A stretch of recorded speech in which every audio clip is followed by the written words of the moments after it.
igihombo gikomeye kuri APR igihombo gikomeye kuri APR amakarita agera kuri 3 tayari yarayujuje. Jean Pierre niyo nkuru amakarita nawe 3 y'umuhondo uyu nguyu yakinira AS Muhanga ndetse na rutahizamu wari uhetse ikipe ya Marine Mbonye Umwami Taiba kaba mwene Gatera uyu nguyu rwose afite ibitego bigera kuri 4 mu mikino igera ku 9 bamaze gukina.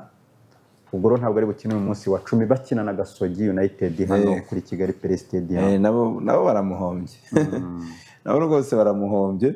So abo ntibemerewe gukina rero. So journée rero ya 10 kongeraho additional fixtures nayo iraremereye cyane. Reka bariyo tujyaho turaje tugaruka mu kanya kuri match ya Gicumbi ndetse n'ikipe ya AS Kigali. Duhindure tujye kuri fixtures Rwanda Premier League fixtures imikino ihari. Hari Kiyovu Sport kuri uyu munsi raza kwakira ikipe ya Etincelle mu kanya gato ya saa 9. Yego. Hari umukino wa Bugesera ndetse n'ikipe ya Mukura saa 9 mu karere ka Bugesera. Hari umukino wa Rayon Sport ndetse na Musanze saa 12:30 i Nyarugenge kuri Kigali Pele Stadium. Ku munsi w'ejo hari imikino igera muri 4. AS Muhanga izakira Amagaju kuri stade regional y'akarere ka Muhanga. Ikipe ya Rutsiro yakira ikipe ya Gorira kuri stade Umuganda. Ekipe ya Gasogi United yakira ikipe ya Marine Kigali Pele Stadium. APRFC yakira ikipe ya Police Kigali Pele Stadium saa 12:30.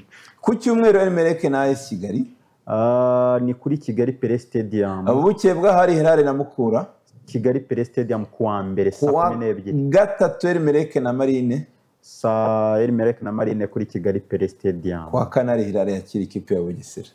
Nguko bimeze. Ngo ahantu tudafite match ni kuwa kabiri gusa. Kuko ubirebye neza kuwa gatanu hazahita kumeza hindi juru. Kuwa gatanu hazahita hatangira journée y'umunsi wa 11 nayo igenda igira. Nayo igenda yiyongeramo additional fixtures. Nta gahenge. Hanyuma reka turebe umukino wabaye uyu munsi. Wabaye ku munsi w'ejo nako. Ekipe ya Gicumbi kinaga n'ikipe ya AS Kigali. Gicumbi na AS Kigali bakinaga birangira ibitego biri kuri kimwe nubwo ikipe ya AS Kigali yafunguye amazamu ibitego cya Tuyisenge Arsene uwo bita Babangatini ujye umubona ndetse na Franklin witsinze ku munota wa nyuma ya ball birabaje cyane.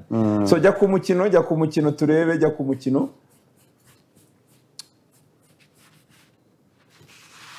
Antoni ikipe ya AS Kigali ndetse n'ikipe ya Gicumbi ku munsi w'ejo turimo turayireba mbere y'umukino twabigarutse hano ko nama ikipe sofu buryo ahagaze n'uburyo bujya kungana.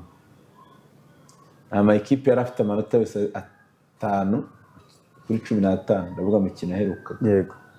Imwe yaratsinze match imwe yaranganyije kabiri yaratsinzwe kabiri. Zombi niko zari zimeze. Kipe ya Justin Bisengimana iratambaza. Ariko tukagira akantu twabonye kuri ino kipe ya Justin. Ko kubona bameze nk'abantu bamaze kumenyana. Yego. Ejo ndabyuka ejo turi mu kiganiro hariya Mubaraka yambwiye ati AS Kigali akibonye. Ndababwira nti sinzi ko match iri burangire. Ariko Gicumbi ukuntu ikira ntabwo yakuburamo igitego ikipe wawe yose biragoye ko yakikuburamo pe. Ndababwira nti simbizi ngo birangira gutesha ko match AS Kigali aza kwitsinda. Ariko ntabwo itsinda ku busa Gicumbi iraza kubona igitego kabisa. Haje akanya barambwiye ngo Gicumbi irakibonye. Eba nikimeze Gicumbi igitego byanze bikunze kikubonamo. Ibikifite ibikigendana wabyanga wabyemera ni ikipe ubona ko iratoje ni ikipe ubona ko abakinnyi umutoza Justin Bisengimana yabahaye icyizere baha confiance abaha rugari yarababwira ati mwebwe mukina umupira ubarimo. Ubona ko bakina ibintu bibarimo noneho banafavorizwa n'amasaha bakoreraho imyitozo. Kora saa 5. Saa 5 kugera saa 7. ayo masaha bafavoriza gukora niyo mpamvu ubona baba bafite na ambulance ukabona 90 bari kugucana uva utangira kunanirwa aribwo bari kuza urumva ni za saha izuba riba ryakabambye saha izuba rya saa 5 saa 6 kugeza saa 7 bakaba barasoje bakigendera tego cya Tuyisenge Arsene ariko urebye urana hariya kuntu hameze akarere ka Gicumbi musozi iriya stade yanyu ntabwo umuturage ntabwo Gicumbi ntabwo yabura iraryoshye gutya noneho ni hikubiseho umufana wo muri returu ko yibereye mu rugo batubwiye ko muri uku kwa 12 ubwo minisitiri yahasuraga ejo bundi bamubwira bavugaga ko rwose agomba kuba yarangiye muri returu bazayikiniraho kandi returu yacu izatangira mu kwezi kwa 2 yibereye mu rugo rwose Gicumbi yaba ari umuriro wo kotera ifite umufana wayo hariya wayo karemano apana w'umutsindirano kuko ngo mwari marafaniye kubera ko yahuye n'ikipe udakunda wayo wa wundi w'umuturage yego wa wundi utarebye nabi igitego cyajyamo akagusanga no mu kibuga urabona rero biba kiranye igitego bishyuraga cyari kivuye ku mupira w'imiterekano wagira ngo mu byo bitoza imipira y'imiterekano nibyo bintu byabo akenshi nibyo ibitego batsinda ariko nkeka ko impamvu babinabitsinda nuko ama equipe bari gukina biba ngombwa ko imipira irenga uziko pira murayirenza rwose Onyebora uriya Eze bamuteranye uriya mupira ku mutwe bagashyiramo igitego kandi yari afashe umuntu yamugondiriye so ubwo rero nuko nguko Justin Bisengimana atigiye amanota ngomba kuyabona kuko abi nakeza yari AS Kigali kare yari AS Kigali yari imaze match zigera muri 2 idatakaza itsinda nyuma yo gutsinda ikipe ya Rayon Sport ubuyobozi bushya bwahindutse na match ndikurikiyeho ya AP yahise yinganya kimwe sibibe amanota 4-6 mu makipe abahangana igikombe cya shampiyona kuri AS Kigali twari tubonaga yari ifite ibibazo bya mikoro kuri ikipe nk'iyi AS Kigali nanone wavuga ngo ifite abakinnyi nyine bari ku rwego wavuga ngo ubatumye iki ariko n'abakinnyi bamenyere shampiyona ariko bagiye bazongwa no kuvuga ngo amikoro ya AS do Kigali abakinnyi batabonye rekritoma bagezweho bitwa barakare abenshi baracyarimo ni ikipe itarigeze ihinduka cyane ya AS Kigali ubwo rero ku mugoroba gutsindwa n'ikipe ya Gicumbi byari ibintu umuntu wese yarebaga akavuga ngo birakwiye yego reka twumve umutoza watsinze ni Justin Bisengimana twumve n'iki kiri gufasha equipe ye hanyuma tugaruke turi imikino iteganyijwe uyu munsi tuninjira mu ikipe ya Rayon Sport urakoze amanota 3 tubonye turakiriye neza kuko tuba tuyanyotewe mu by'ukuri ari twebwe AS Kigali navuga ko wari umukino nafata nka final kubera ko twese twanganyaga amanota cyari kinyuranye cyari kirimo byari ibitego ariko amanota twayanganya ngasora urumva rero byanze bikunze ngomba kwishima kubera ko amanota 3 mu by'ukuri muri shampiyona iyo abonye mu by'ukuri ngomba gushima Imana aho shampiyona igereye kuri ubu ngubu koche urabona guteye Gicumbi nka ekipe izamutse mu cyiciro cya mbere abyishimira umusaruro mufite mwe murumva gute urakoze cyane mu by'ukuri navuga yuko umusaruro ntabwo uraba mwiza nk'uko tubyifuza ariko kandi nta nubwo twagaye ibyo tumaze kugeraho kuko nimba mubona ikipe ukuntu imeze ni ikipe mu by'ukuri navuga yuko yahindutse nka 95%.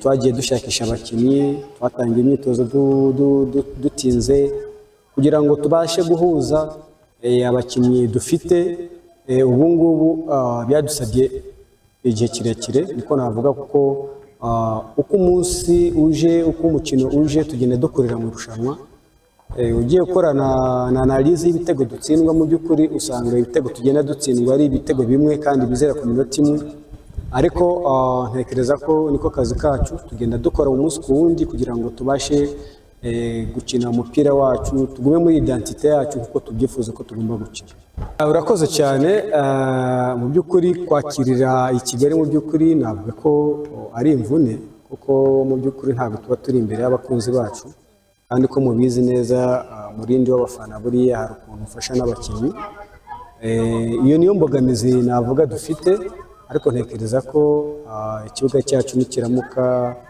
kirangiye nk'uko babitubwira tuzasubira iwacu kandi bizagenda neza ariko kandi abakinnyi bagomba kwiyadapta bagomba kwiyadapta bakamenyera gukinira hanze kuko iyo umenyereye gukinira hanze iyo ugeze mu rugo birakorohera nayo mentalite twabashizemo tugomba gufata ikibuga cya Pele nk'aho ari ikibuga cyacu kuko n'ubundi ni icyacu nicyo twakiriraho so tugomba gushakisha amanota byanze bikunze mu gihe tutarasubira iwacu. Coach mu manota 12 ubu ngubu mufite umaze kubona amanota 9 kuri Kigali bakeka yuko yabaye mukinira ku kibuga cy'Igicumbi yakaba yarenza mu by'ukuri ntekereza ko byakabaye birutaho kuko urabona ko ukinira imbere y'abafana bawe ni motivation yindi kandi ntekereza ko ni na motivation yakabaye igera no ku bakinnyi so wenda naka tuvuge ko wenda Imana nibizi kubera ko wenda twakwa turi n'Igicumbi wenda ntitube tunafite nayo manota ariko ntekereza ko mu by'ukuri iyo ukinira mu rugo mu by'ukuri bitandukana n'uburyo waburi gukinira hanze. Hanyuma umunsi muzamwagarutse Igicumbi cyanyu bahamagara iki abanyagicumbi yekora kunyine abanyagicumbi bazaza gushyira ikipe ya Gicumbi mu cyiciro cya mbere reyo na Pele zahaje zitega iki?